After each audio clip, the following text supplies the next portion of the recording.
Hi చితిన్ గారు. నమస్తే madam. చితిన్ గారు, ఈ మధ్య లైఫ్ స్టైల్లో భాగంగా కాన్స్టిపేషన్ చాలా ఎక్కువైపోయింది, స్పెషల్లీ ఏజ్డ్ పీపుల్కి. ఎందుకని? యూసేన్ బోల్ట్ తెలుసా మీకు? ఆ? యూసేన్ బోల్ట్ యూసేన్ బోల్ట్ అదేంటి చితిన్ గారు? మొత్తం లోకంలా మొన్నటి వరకు ఫాస్టెస్ట్ మనిషి అంటే యూసేన్ బోల్ట్. ఆహా.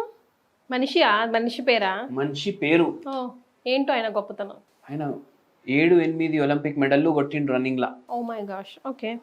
అయితే ఒక వయసు తర్వాత రిటైర్ అయిపోతారు కదా, స్పోర్ట్స్లో తొందరగా రిటైర్మెంట్ అవుతుంది. ఎందుకు? శరీరం సహకరించదు, అవునా కదా?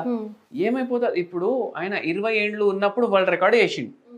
40 ఏండ్ల ఉన్నప్పుడు అంత గట్టిగా పరిగెత్తలేడు. అంత గట్టిగా పరిగెత్తి ఆ వరల్డ్ రికార్డ్ చేయగలుగుతాడా? చేయలేడు. అయితే ఏంది దీంతో అర్థం? ఏజ్ తోటి ఏమవుతుంది? బాడీ స్లో అవుతుంది. బయటికి వెళ్ళే కాదు, లోపటకెళ్ళి కూడా స్లో అవుతుంది. ఉదాహరణకి ఇంకోటి చెప్తాను నేను. ఇప్పుడు నేను మీకు 100+200 అని అడిగినా అనుకోండి, టక్ అనేసి సమాధానం చెప్తారు. 100+188 అని చెప్తే కొద్దిగా స్లో చెప్తారు. 100+1409 అని చెప్తే ఇంకా జర స్లో చెప్తారు. అంటే ఏంది? ఎంత పెద్ద నంబర్ అంత పెద్ద టైం.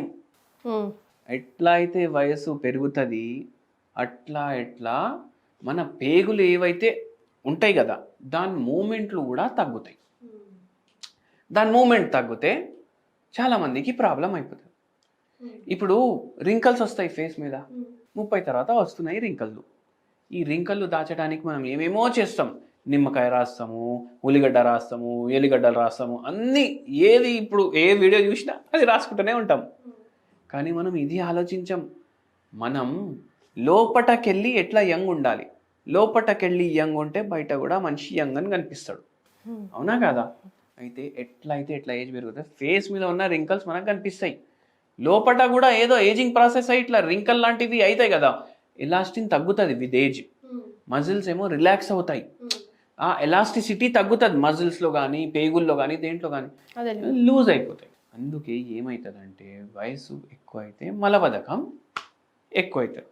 ఇప్పుడు మనం యంగ్ ఉండాలి, ఫేస్ మీద కాదు లోపట నుంచి కూడా యంగ్ ఉండాలి. ఏం చేయాలి? Physical activity compulsory.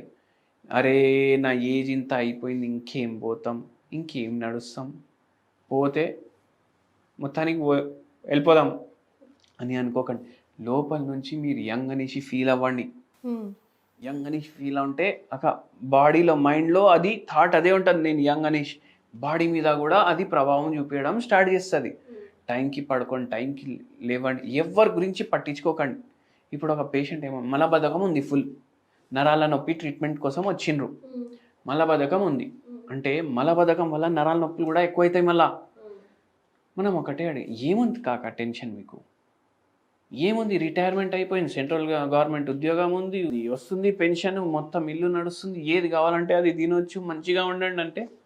నాకు ఉన్నది బై టెన్షన్. చిన్న కొడుకుది పెళ్ళి కాలేదు, పెద్ద కొడుకుకేమో మంచి జాబ్ లేదు.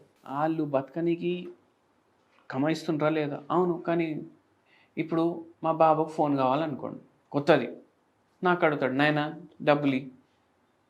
ఇద్దరు సంపాదిస్తుండ్రు, వాళ్ళు కూడా చెప్పేది కరెక్టే కదా. మళ్ళీ నాకు ఏమని ఖర్చు చేసుకుంటా నేను? ఇప్పుడు ఇద్దరు సంపాదిస్తున్నారు, నేను ఏమని ఖర్చు చేసుకుంటా అని ఇచ్చేస్తా వాళ్ళకి డబ్బులు. సరే ఇస్తున్నా కానీ వాళ్ళకి జాబ్ సెక్యూరిటీ లేదు కదా ఇద్దరికి. చిన్నోది అయితే పెళ్ళే కాలేదు ఇప్పుడు వరకు, పెద్దోడిది అయింది, వాళ్ళ వైఫ్ ఎక్కువ కమాయిస్తుంది, ఈయన ఏదో కమాయించుకుంటుంటూ నడుస్తుంది బండి. వాళ్ళకు మంచి ఉద్యోగాలు రావాలి కదా అనేసి అన్నాడు.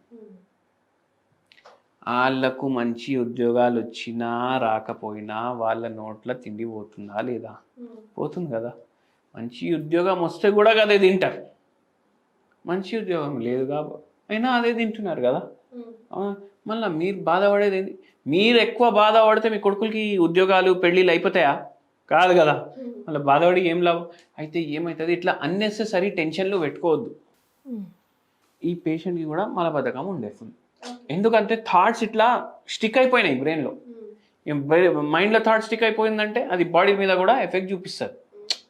అదేలేండి. అట్లా అవుతుంది పేషెంట్కి. నిద్ర చక్కగా లేదు, దానివల్ల నిద్ర కూడా మంచిగా తీసుకోవాలి, ఫిజికల్ యాక్టివిటీ చేయాలి, ఫుల్ జాపనీస్ వాక్ చేయాలి. ఇప్పుడు జాపనీస్ వాక్ అంటే ఏంది? నేను ఇంకోసారి వీడియో కూడా చేసినాము దీని గురించి. ఏం చేయాలి? కొద్దిసేపు ఫాస్ట్ నడవాలి, కొద్దిసేపు స్లో నడవాలి, కొద్దిసేపు ఫాస్ట్ నడవాలి, కొద్దిసేపు స్లో నడవాలి. ఇట్లా బరువు కూడా తగ్గుతుంది, మనిషి యాక్టివ్ కూడా ఉంటాడు, మలబద్ధకంలో కూడా హెల్ప్ అవుతుంది ఇది.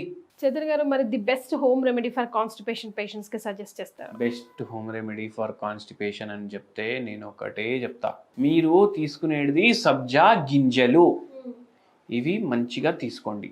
ఎట్లా తీసుకోవాలి? ఇప్పుడు తినని కూర్చున్నారు అనుకోండి, 2 టేబుల్ స్పూన్లు వేసుకొని పెట్టుకోండి ఒక 2 గంటల ముందు. వాటర్లో నానబెట్టుకొని మంచిగా కలుపుకోవాలి దాన్ని. ఇట్లా వేసుకోగానే ఇట్లా తాగొద్దు, ఎప్పుడు ఆ మిస్టేక్ చేయొద్దు. ఎందుకు? అది కడుపులో పోయి ఉబ్బుతాయి, ఉబ్బిన తర్వాత తాగాలి అది. అది మీరు విత్ ఫుడ్ మెల్లమెల్లగా తీసుకోండి. వాటర్ తీసుకునే బదులు ఇది తీసుకోండి. అయితే ఏంది, ఫైబర్ కంటెంట్ పోతుంది కదా బాడీలో, మన ఇంటెస్టైన్లు మంచిగా పనిచేస్తాయి, మనకు మలబద్ధకం తగ్గించడానికి హెల్ప్ అవుతుంది. మళ్ళీ ఒక బ్యూటిఫుల్ హోమియోపతి మెడిసిన్ చెప్తాను నేను, బ్యూటిఫుల్ అంటే బ్యూటిఫుల్, బ్రౌనియా అనేసి, బ్రౌనియా అల్వా పుష్పంతో తయారు చేస్తారు. ఇవి ఏం చేయాలి? రోజు పొద్దుమికి 5 గోళీలు, పొద్దుగాల 5 గోళీలు, 0/9 పొటెన్సీ ఉంటుంది, అది తీసుకోవాలి. ఇది మలబద్ధకం ఉన్నోళ్ళకి చాలా ఉపయోగం అవుతుంది. సో హోమియోపతితో పాటు సబ్జా సీడ్స్ కూడా వాటర్లో మిక్స్ చేసుకొని తీసుకుంటే కాన్స్టిపేషన్ పేషెంట్కి చాలా వరకు హెల్ప్ అవుతుంది అంటున్నారు doctor Chetan Raj. Thank you so much అండి. థ్యాంక్ యూ అండి.